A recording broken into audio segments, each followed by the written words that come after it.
Hello everyone. So welcome to another chemistry session. അപ്പോൾ കഴിഞ്ഞ ക്ലാസ്സിൽ നമ്മൾ ഡിസ്കസ് ചെയ്ത ടോപ്പിക് എന്തായിരുന്നു? Chemical equilibrium, right? അപ്പോൾ എന്താണ് കെമിക്കൽ ഇക്വിലിബ്രിയം? നമ്മളൊരു റിവേഴ്സിബിൾ റിയാക്ഷൻ എടുത്തു കഴിഞ്ഞാൽ അതിനകത്തൊരു ഫോർവേഡ് റിയാക്ഷനും ഉണ്ട്, ബാക്ക്വേർഡ് റിയാക്ഷനും ഉണ്ട്, അല്ലേ? റിയാക്ടൻസ് പ്രൊഡക്ട്സ് ആയിട്ട് മാറുന്നത് ഫോർവേഡ് റിയാക്ഷൻ ആൻഡ് പ്രൊഡക്ട്സ് തിരിച്ച് റിയാക്ടൻസ് ആയിട്ട് മാറുന്നത് ബാക്ക്വേർഡ് റിയാക്ഷൻ, അല്ലേ? പിന്നെ അത് ഫോർവേഡ് റിയാക്ഷൻ്റെ സ്പീഡ്, അതായത് rate of forward reaction and backward റിയാക്ഷൻ്റെ speed, rate of backward reaction, ഇത് രണ്ടും ഈക്വൽ ആകുന്ന ആ ഒരു പോയിന്റ് ഓഫ് ടൈമിനെയാണ് നമ്മൾ ഇത് വിളിക്കുക കെമിക്കൽ ഇക്വിലിബ്രിയം എന്ന് വിളിക്കുക. So how we can define chemical equilibrium? In A reversible reaction, the point at which rate of forward reaction becomes equal to rate of backward reaction. അല്ല, അതല്ലേ കെമിക്കൽ ഇക്വിലിബ്രിയം? വളരെ detail ആയിട്ട് നമ്മളത് കഴിഞ്ഞ ക്ലാസ്സിൽ discuss ചെയ്യുന്നതാണ്. ഇനി നമുക്ക് ഡിസ്കസ് ചെയ്യാനുള്ളത് അതിൻ്റെ കുറച്ച് പ്രോപ്പർട്ടീസും ഒരു ലേ ഷാറ്റ്ലിയർ പ്രിൻസിപ്പിൾ എന്ന് പറയുന്ന വളരെ ഇമ്പോർട്ടൻ്റ് ആയിട്ടുള്ള ടോപ്പിക്കും ഒക്കെയാണ് നമുക്ക് ഡിസ്കസ് ചെയ്യാനുള്ളത്. അപ്പോൾ നമുക്ക് സമയം കളയണ്ട, let's get into the topic.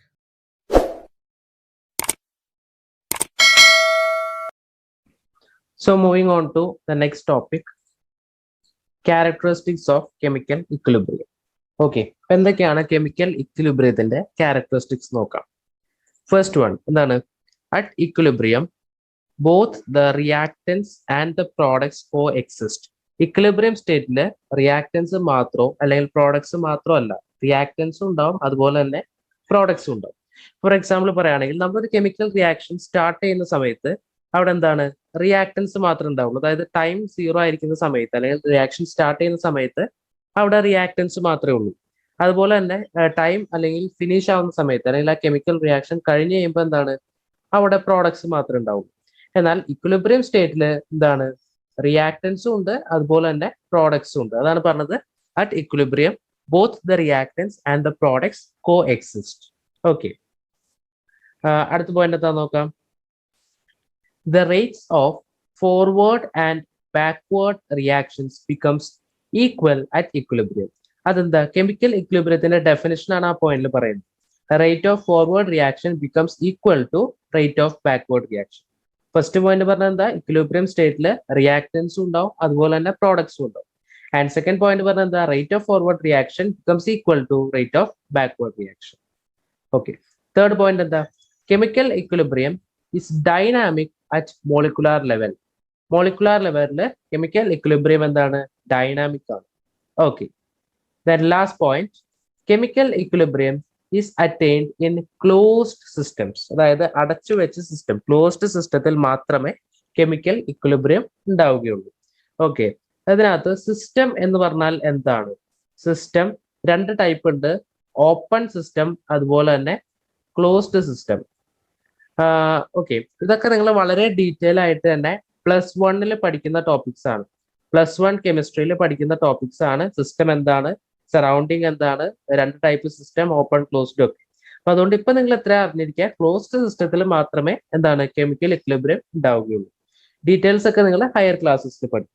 Okay, അപ്പൊ എന്തൊക്കെയാണ് characteristics of equilibrium? First point, both reactance and products co exist. Reactance മാത്രമോ അല്ലെങ്കിൽ പ്രോഡക്ട്സ് മാത്രമോ അല്ല, രണ്ടും ഉണ്ടാവും. Second one, the rate of forward reaction becomes equal to rate of backward reaction. Third point, the chemical equilibrium is dynamic at molecular level. Fourth point, the chemical equilibrium is attained only in closed system. Closed system മാത്രമേ chemical equilibrium ഉണ്ടാവുകയുള്ളൂ. Okay, അപ്പൊ characteristics of chemical equilibrium clear ആയി. Now, അടുത്ത നമുക്ക് പഠിക്കാനുള്ളത് ഒരു principle ആണ്, that is Le Chatelier principle. Pronunciation ശ്രദ്ധിക്കുക. എന്താണ് ലേ ഷാറ്റ്ലിയർ പ്രിൻസിപ്പിൾ? ലേ ഷാറ്റ്ലിയർ പ്രിൻസിപ്പിൾ എന്ന് പറഞ്ഞു കഴിഞ്ഞാൽ നമുക്ക് ആദ്യം അതിന്റെ സ്റ്റേറ്റ്മെന്റ് ഒന്ന് നോക്കാം. വെൻ ദ കോൺസെൻട്രേഷൻ, ശ്രദ്ധിക്കുക, when the concentration, pressure or temperature of A system at equilibrium, ഇത് വളരെ ഇമ്പോർട്ടന്റ് ആയിട്ടുള്ള പോയിന്റ് ആണ്, at equilibrium is change, the system will readjust itself so as to nullify the effect of that change and attains a new state of equilibrium. എന്താ പറഞ്ഞിരിക്കുന്നത്? When the concentration, pressure or temperature of a system at equilibrium is changed. Equilibrium കണ്ടീഷനിലുള്ള ഏതെങ്കിലും ഒരു സിസ്റ്റത്തിന്റെ കോൺസെൻട്രേഷനോ പ്രഷറോ ടെമ്പറേച്ചറോ change ചെയ്താൽ, മാറ്റിയാൽ അല്ലെങ്കിൽ വ്യത്യാസം വരുത്തിയാൽ, the system will readjust itself so as to nullify the effect of that change. ആ ചേഞ്ചിന്റെ ഇഫക്റ്റിനെ ഇല്ലാതാക്കാൻ വേണ്ടിയിട്ട് സിസ്റ്റം എന്ത് ചെയ്യും? സ്വയമായിട്ട് റീഅഡ്ജസ്റ്റ് ചെയ്യും. എന്ത് സംഭവിക്കും? And attains A new state of equilibrium. അതായത് ഇക്വിലിബ്രിയം കണ്ടീഷനിലെത്തിയ ഏതെങ്കിലും ഒരു സിസ്റ്റത്തിന്റെ ടെമ്പറേച്ചറിലോ പ്രഷറിലോ കോൺസെൻട്രേഷനിലോ നമ്മൾ വ്യത്യാസം വരുത്തിയാൽ ആ വ്യത്യാസം ഇല്ലാതാക്കാൻ വേണ്ടിയിട്ട് സിസ്റ്റം സ്വയം എന്താണ് റീഅഡ്ജസ്റ്റ് ചെയ്ത് വീണ്ടും ഇക്വിലിബ്രിയത്തിലെത്തും. അതാണ് ലേ ഷാറ്റ്ലെ പ്രിൻസിപ്പിൾ. അതായത് നമ്മൾ എന്ത് പണി അതുമ്പോൾ കാണിച്ചാലും സിസ്റ്റം അതിന്റെ നേരെ ഓപ്പോസിറ്റ് സ്വഭാവമാണ്. അപ്പൊ നമ്മൾ കോൺസെൻട്രേഷൻ കൂട്ടാൻ നോക്കിയാൽ എന്താണ് സിസ്റ്റം നേരെ ഓപ്പോസിറ്റ് കോൺസെൻട്രേഷൻ കുറയ്ക്കും. അതായത് നമ്മുടെ മാറ്റങ്ങൾ അവിടെ ഒന്നും ഉണ്ടാക്കാൻ പാടില്ല. നമ്മളിപ്പോ കോൺസെൻട്രേഷനിലും ടെമ്പറേച്ചറിലും പ്രഷറിലും ഒക്കെ എന്തെങ്കിലും വ്യത്യാസം വരുത്തിയാൽ അത് ഇക്വിലിബ്രിയം കണ്ടീഷനെ എഫക്ട് ചെയ്യാൻ പാടില്ല. അതിന് വേണ്ടിയിട്ട് സിസ്റ്റം നേരെ ഓപ്പോസിറ്റ് റിയാക്ഷനിൽ പണിത്. ഫോർ എക്സാമ്പിൾ പറയുകയാണെങ്കിൽ നമുക്ക് ഏറ്റവും പരിചിതമായിട്ടുള്ളൊരു റിവേഴ്സിബിൾ റിയാക്ഷൻ ആണ് N2 + 3H2 റിവേഴ്സിബിളി ഗീവ്സ് 2NH3 അല്ലേ? നമ്മൾ ഇഷ്ടം പോലെ കണ്ട ഒരു അമോണിയയുടെ ഹേബർ പ്രോസസ് ആണ്. ഓക്കെ, ഇതൊരു റിവേഴ്സിബിൾ റിയാക്ഷൻ ആണ്. നൈട്രജൻ ഗ്യാഷ്യസ് സ്റ്റേറ്റിലാണ്, ഹൈഡ്രജൻ ഗ്യാഷ്യസ് സ്റ്റേറ്റിലാണ്, അമോണിയം ഗ്യാഷ്യസ് സ്റ്റേറ്റിലാണ്. ഇവിടെ നമ്മൾ ഈ നൈട്രജന്റെ കോൺസെൻട്രേഷൻ കൂട്ടി. നമ്മൾ കൂട്ടി. അപ്പൊ സിസ്റ്റം എന്ത് ചെയ്യുന്നത്? സിസ്റ്റം അതിന്റെ നേരെ ഓപ്പോസിറ്റ് ഡയറക്ഷനിൽ ചെയ്യും. സിസ്റ്റം അപ്പൊ നൈട്രജന്റെ കോൺസെൻട്രേഷൻ കുറയ്ക്കാൻ നോക്കും. നമ്മൾ നൈട്രജന്റെ കോൺസെൻട്രേഷൻ കൂട്ടിയാൽ സിസ്റ്റം നൈട്രജന്റെ കോൺസെൻട്രേഷൻ കുറയ്ക്കാൻ നോക്കും. നൈട്രജന്റെ കോൺസെൻട്രേഷൻ എങ്ങനെ കുറയ്ക്കാൻ പറ്റുക? ഇവിടെ നിന്നുള്ള നൈട്രജൻ ഹൈഡ്രജനുമായിട്ട് റിയാക്ട് ചെയ്ത് അമോണിയ ആയിട്ട് മാറണം. എന്നാലല്ലേ ഇവിടുത്തെ നൈട്രജന്റെ അളവ് കുറയുള്ളൂ. അതായത് ഈ ഡയറക്ഷനിലേക്ക് റിയാക്ഷൻ സ്പീഡിൽ നടക്കണം. അതായത് ഫോർവേഡ് റിയാക്ഷൻ സിസ്റ്റം ഇൻക്രീസ് ചെയ്യും. ഫോർവേഡ് റിയാക്ഷന്റെ സ്പീഡ് സിസ്റ്റം അങ്ങോട്ട് കൂട്ടും. അപ്പൊ എന്തായി? ഉണ്ടായിരുന്ന നൈട്രജൻ ഒക്കെ ഹൈഡ്രജനായിട്ട് കമ്പൈൻ ചെയ്ത് വേഗം വേഗം ammonia. And as a result എന്താണ്? നൈട്രജന്റെ കോൺസെൻട്രേഷൻ സിസ്റ്റം കുറച്ചു. അത് പോരാതെ തന്നെ എന്തും കൂടി ഉണ്ടായി? അമോണിയയുടെ കോൺസെൻട്രേഷൻ കൂട്ടി അല്ലേ? കൂടുതൽ നൈട്രജൻ ഹൈഡ്രജനുമായിട്ട് കമ്പൈൻ ചെയ്ത് അമോണിയ ആയിക്കൊണ്ടിരിക്കുമ്പോൾ എന്ത് സംഭവിക്കും? ഇവിടെ അമോണിയയുടെ അളവ് കൂടിക്കൊണ്ടിരിക്കുക. ഇത് അതിന്റെ ഒരു എക്സാമ്പിൾ ആണ് ലേ ഷാറ്റ്ലെ പ്രിൻസിപ്പിൾ. അപ്പൊ എന്താണ് ലേ ഷാറ്റ്ലെ പ്രിൻസിപ്പിൾ എന്ന് പറഞ്ഞു കഴിഞ്ഞാൽ ഇക്വിലിബ്രിയത്തിലുള്ള ഒരു സിസ്റ്റത്തിന്റെ കോൺസെൻട്രേഷനിലോ പ്രഷറിലോ ടെമ്പറേച്ചറിലോ എന്തെങ്കിലും ഒരു വ്യത്യാസം വരുത്തിയാൽ ആ ചേഞ്ച് ഇല്ലാതാക്കാൻ വേണ്ടിയിട്ട് സിസ്റ്റം എന്താണ്? അത് സ്വയം തന്നെ റീഅഡ്ജസ്റ്റ് ചെയ്യും. എന്നിട്ട് വീണ്ടും ഒരു പുതിയ ഇക്വിലിബ്രിയം സ്റ്റേറ്റിലേക്ക് എത്തും. So what is Le Chatelier principle? ഇങ്ങനെ തന്നെ ബൈ ഹാർട്ട് ചെയ്യുക. when the concentration, pressure or temperature of a system at equilibrium is changed, the system will readjust itself so as to nullify the effect of that change and attains a new state of equilibrium. Once more, when the concentration, pressure or temperature of a system at equilibrium is changed, എന്താണ്? ഇക്വിലിബ്രിയത്തിലുള്ള ഒരു സിസ്റ്റത്തിന്റെ കോൺസെൻട്രേഷനിലോ പ്രഷറിലോ ടെമ്പറേച്ചറിലോ മാറ്റം വരുത്തിയാൽ the system will readjust itself so as to nullify the effect of that change.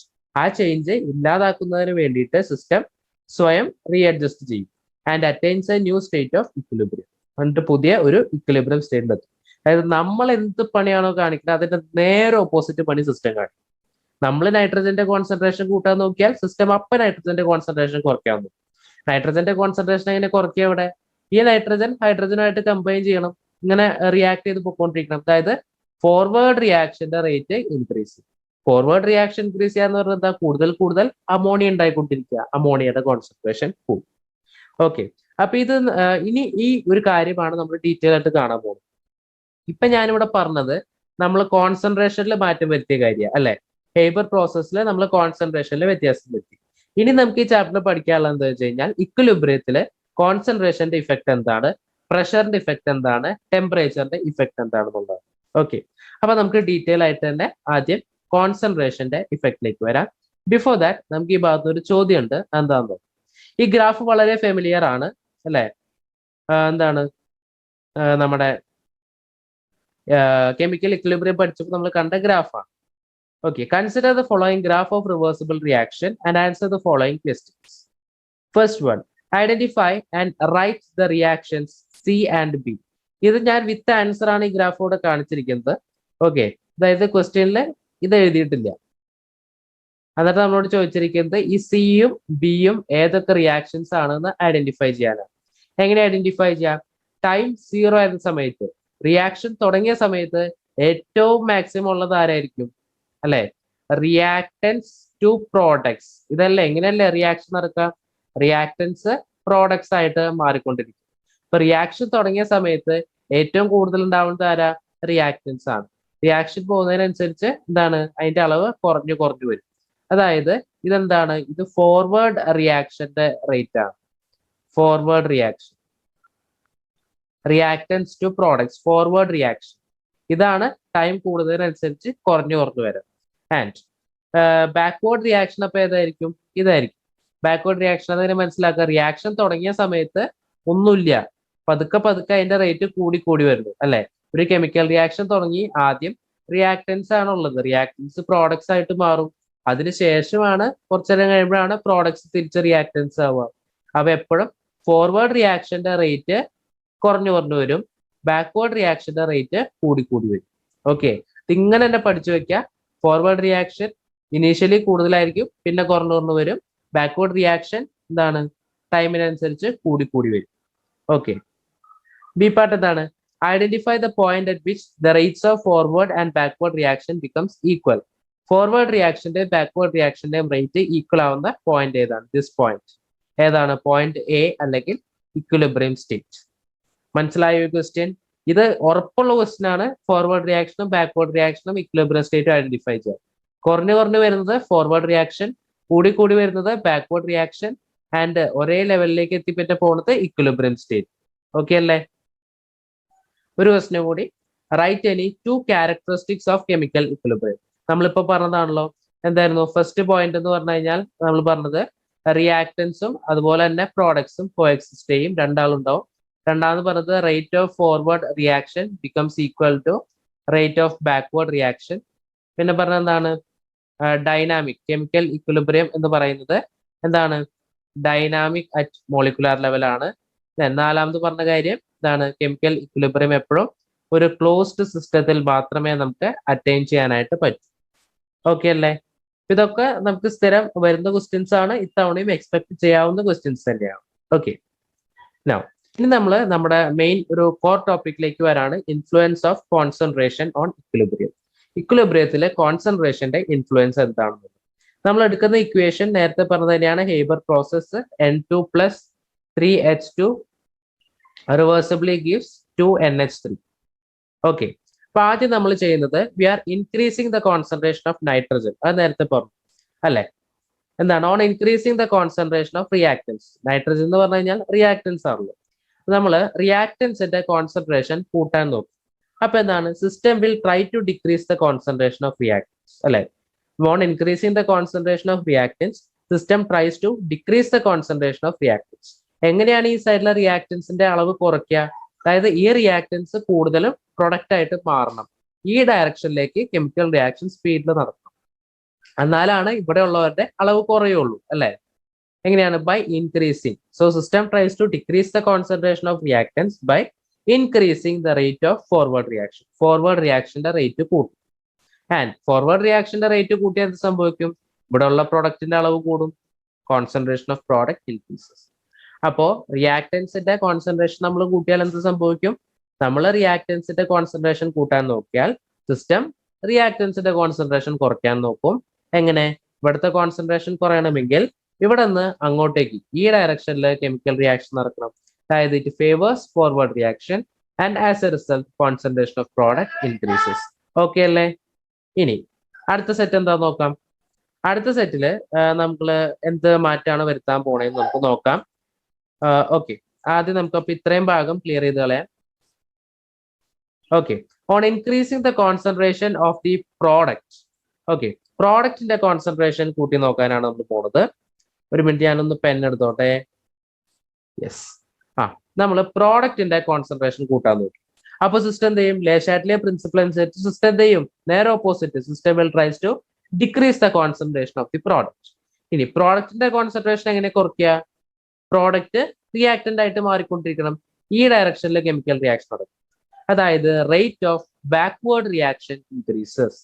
And backward reaction കൂടിക്കഴിഞ്ഞാൽ എന്ത് സംഭവിക്കും? Concentration of the reactance കൂടും. അതന്നെയല്ലേ ഇവിടെ പറഞ്ഞിരിക്കുന്നത്. On increasing the concentration of the product.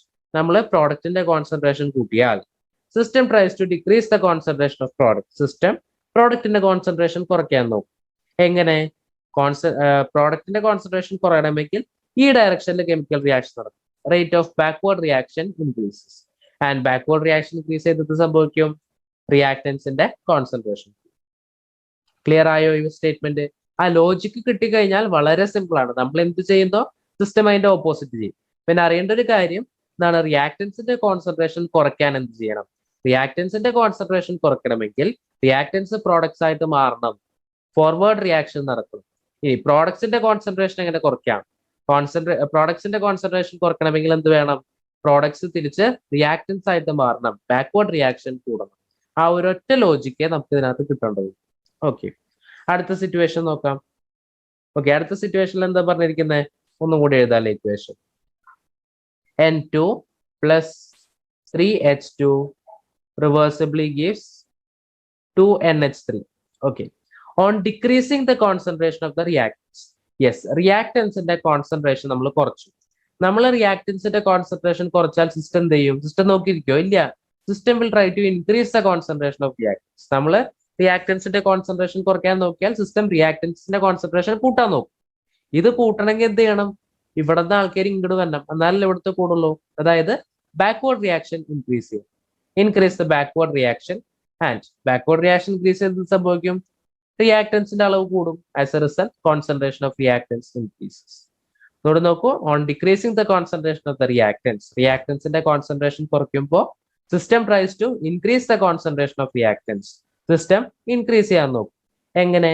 By increasing the rate of backward റിയാക്ഷന്റെ rate increase ചെയ്തു. അങ്ങനെ ഇൻക്രീസ് ചെയ്ത് സംഭവിക്കും കോൺസെൻട്രേഷൻ ഓഫ് റിയാക്ടൻസ് ഇൻക്രീസസ്. ഇതാണ് മൂന്നാമത്തെ സിറ്റുവേഷൻ. ആൻഡ് നാലാമത്തെ ലാസ്റ്റത്തെ situation, on decreasing the concentration of the product. നമ്മൾ പ്രോഡക്ട്സിന്റെ കോൺസെൻട്രേഷൻ ഡിക്രീസ് ചെയ്തു. അപ്പോൾ സിസ്റ്റം അത് ഇൻക്രീസ് ചെയ്യാൻ നോക്കും. ഇത് ഇൻക്രീസ് ചെയ്യണമെങ്കിൽ എന്ത് വേണം? ഇവിടെ നിന്ന് ഇങ്ങോട്ടേക്ക് ആൾക്കാർ വരണം. അതായത് ഫോർവേഡ് റിയാക്ഷൻ ഇൻക്രീസ് ചെയ്യണം. ഫോർവേഡ് റിയാക്ഷൻ കൂടിക്കഴിഞ്ഞാൽ എന്ത് സംഭവിക്കും? ഇവിടുത്തെ ആൾക്കാരുടെ അളവ് കൂടും, അതായത് കോൺസെൻട്രേഷൻ ഓഫ് പ്രോഡക്റ്റ് കൂടും. വളരെ എളുപ്പമല്ലേ? സ്റ്റേറ്റ്മെന്റ് നോക്കൂ. On decreasing the concentration of the product. എന്താണ്? പ്രോഡക്റ്റിന്റെ കോൺസെൻട്രേഷൻ കുറച്ച് കഴിഞ്ഞാൽ system will try to increase the concentration of the product. System പ്രോഡക്റ്റിന്റെ കോൺസെൻട്രേഷൻ കൂട്ടാൻ നോക്കും. എങ്ങനെ? By increasing the rate of forward reaction increase ചെയ്യും. ആൻഡ് ആസ് എ റിസൾട്ട് എന്ത് സംഭവിക്കും? കോൺസെൻട്രേഷൻ ഓഫ് പ്രോഡക്റ്റ് ഇൻക്രീസ് ചെയ്യും. ഈ 4 സിറ്റുവേഷൻ ആണ് നമുക്ക് influence of concentration on equilibrium എന്ന് പറയുന്ന ടോപ്പിക്കിൽ പഠിക്കാനായിട്ടുള്ളത്. ഇത് 4ഉം ഇങ്ങനെ തന്നെ പഠിക്കുക. ഓക്കെ, ഇതിന്റെ ഒരു കാര്യം വേണം, on increasing the concentration of the reactants. അത് കഴിഞ്ഞ് according to Le Chatelier principle. ഈ ഒരു പോയിന്റ് എല്ലായിടത്തും കൊടുക്കണം. ഇവിടെയായിട്ട് എന്താണ്? According to Le Chatelier principle. According to Le Chatelier principle അല്ലെ? നമ്മൾ കോൺസെൻട്രേഷൻ കൂട്ടാൻ നോക്കുമ്പോൾ സിസ്റ്റം കുറയ്ക്കാൻ നോക്കുമ്പോൾ, അതായത് ആരെ പറയണേ? ലേ ഷാറ്റ്ലിയർ പ്രിൻസിപ്പിൾ പറയണേ. ലേ ഷാറ്റ്ലിയർ പ്രിൻസിപ്പിൾ അനുസരിച്ച് സിസ്റ്റം എന്താണ്? റിയാക്ടൻസിന്റെ കോൺസെൻട്രേഷൻ കുറയ്ക്കാം. ഇവിടെ അതുപോലെ തന്നെ on increasing the concentration of the product. നമ്മൾ പ്രോഡക്റ്റിന്റെ കോൺസെൻട്രേഷൻ കൂട്ടുമ്പോൾ എന്താണ്? ലേ ഷാറ്റ്ലിയർ പ്രിൻസിപ്പിൾ അനുസരിച്ച് സിസ്റ്റം അത് കുറയ്ക്കാൻ പറ്റും.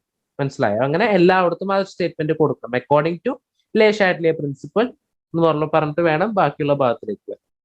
ഓക്കെ അല്ല? അപ്പൊ കോൺസെൻട്രേഷൻ എല്ലാവർക്കും മനസ്സിലായി എന്ന് വിശ്വസിക്കുന്നു. മിക്കവാറും നിങ്ങൾക്ക് ഡയറക്റ്റ് ക്വസ്റ്റ്യൻ തന്നെ വരും കേട്ടോ.